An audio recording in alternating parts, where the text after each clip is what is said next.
Thank you for having me over.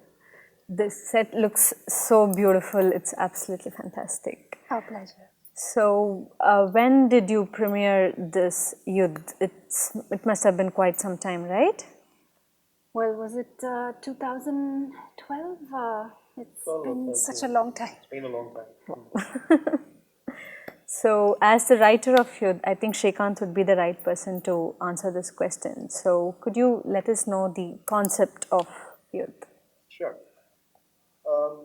Most of the productions that Savitha and I work on fundamentally ask a question. And the question that we're asking in YUDH is, why do bad things happen to good people? So the way we elaborate on this is we take the incident of a small child who goes missing and is never heard of again. And that incident is viewed through three perspectives. We have the voice of God and explaining why such a thing happened to the girl. We have the voice of Satan going through the same thing. And we have a perspective of the human reaction, in this case, the parents of the child, telling us, sort of questioning as to why did this happen and how they cope with it. So between these three interweaving narratives, we try to connect the dots and say that, okay, this is our take on perhaps why bad things happen to good people.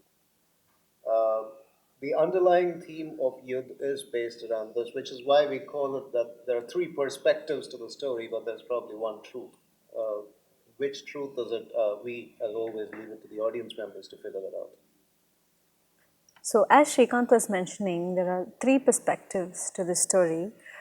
So, from choreography perspective, what were the challenges that you faced? So there are three main characters in YUDH: Satan, God, and human.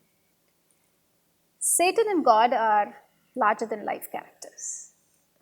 Satan is a seductress. She has incredible allure and she has the ability to captivate anyone that she sets her target on. And once she has done that, then you see her true nature as egoistical and self-obsessed. So my choreography, the moves that I designed for her were very flamboyant, very attractive, and at the same time were able to show her as that egotistical maniac that she truly was. God, on the other hand, is someone that is very pragmatic, exerts a lot of self-control, and is very deep, very thoughtful, and at some level also very deeply frustrated at the situation that he is in. So here is a character that has to weave all of these elements into the emotions that come out when I'm playing God. And the dance moves are sophisticated, have a great level of artistry. Human is most vulnerable and is conflicted. So the movements were designed to bring out the conflict between the good and the bad in some ways of not being able to always have a clear choice available. Very nice. So, one of the most interesting aspect of YUDH is definitely its music. So, could you please tell us what led to the music?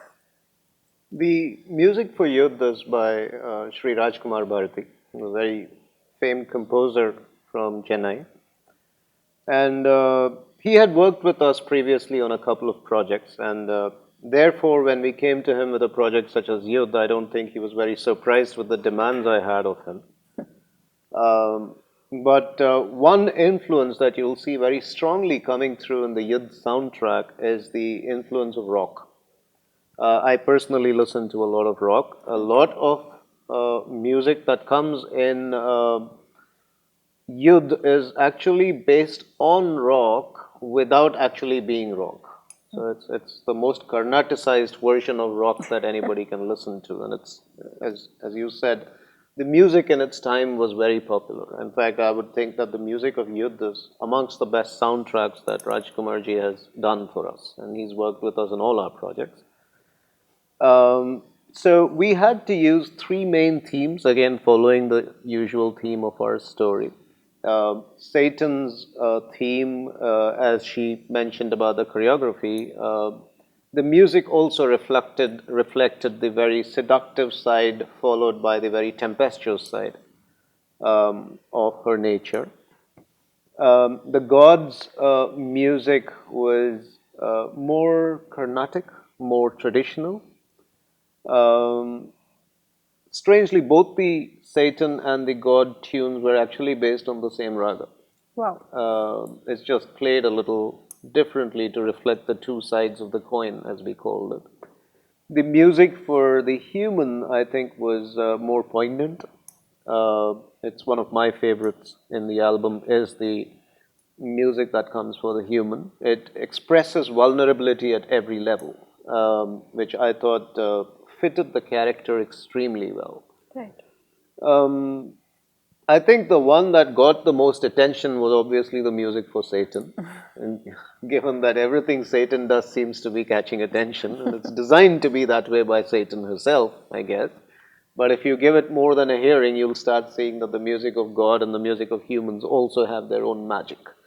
I know in the past we've only played this at halls where people had the opportunity only to listen to it. At that point, now that we'll have a video version, I'm sure they can go back and re-listen to the whole album maybe several times over. And I think it's Rajkumar's genius that he pulled it off. That's great. But to catch up on what he was saying, why make a video now? I'm sure you have been very successful performing this live on stage. So why did you want to record this as a video?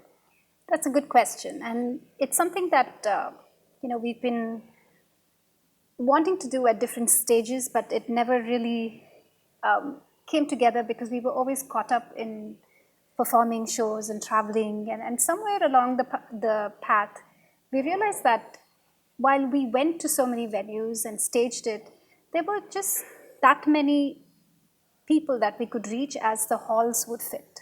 Right. If we needed to really have the impact of this work, which we believe is genre defining in its own way, that really the true way to do that is to use digitization and the power of digitization to reach people that would find it difficult to come to our shows. Exactly. I mean, think about it. A typical auditorium can fit in maybe 500, 800 people. You'd get those many views in probably the first half an hour when you upload it on something. Right. Of course, the other aspect of it is also that we wanted to be evangelists of Bharatanatyam as a dance form, and I don't think we were ever here to monetize it. Right. So, what is an art form and what is such a typical Indian traditional art form? We think by putting it on a public platform, we'll have more people wanting to learn the art form, maybe wanting to use the art form to do their own stories in the future. And that, I think, is equally important to us as is the process of archival of what we've done. Yes, and hopefully inspire future generations to do novel work based on the medium of Bharatanatyam. Lovely. So what next? Do we get to see more stage performances or video recordings like you're doing now? Yeah, we're currently on our project YUDH, and Chains, our project, is already available as a dance film on digital media. We will follow these up with the archival of our other projects, Soul Cages and Prophet. We're also working on two new projects. One of them is called Insight. And one of them is actually in a very pre-production stage. It's called The Girl in the Bubble. Both of these would see the stage and the digital platforms at the same time. Can we do as many stage shows as we used to? I don't know. Maybe. I hope so. But digital, definitely. It's going to be available for all to watch, all to stream. It's not a paid media. It's for all students and lovers of the art form. And that's the way it should be. That's fantastic. So it was lovely to catch up with you. I wish you all the very best and all success. Thank you. Thank you.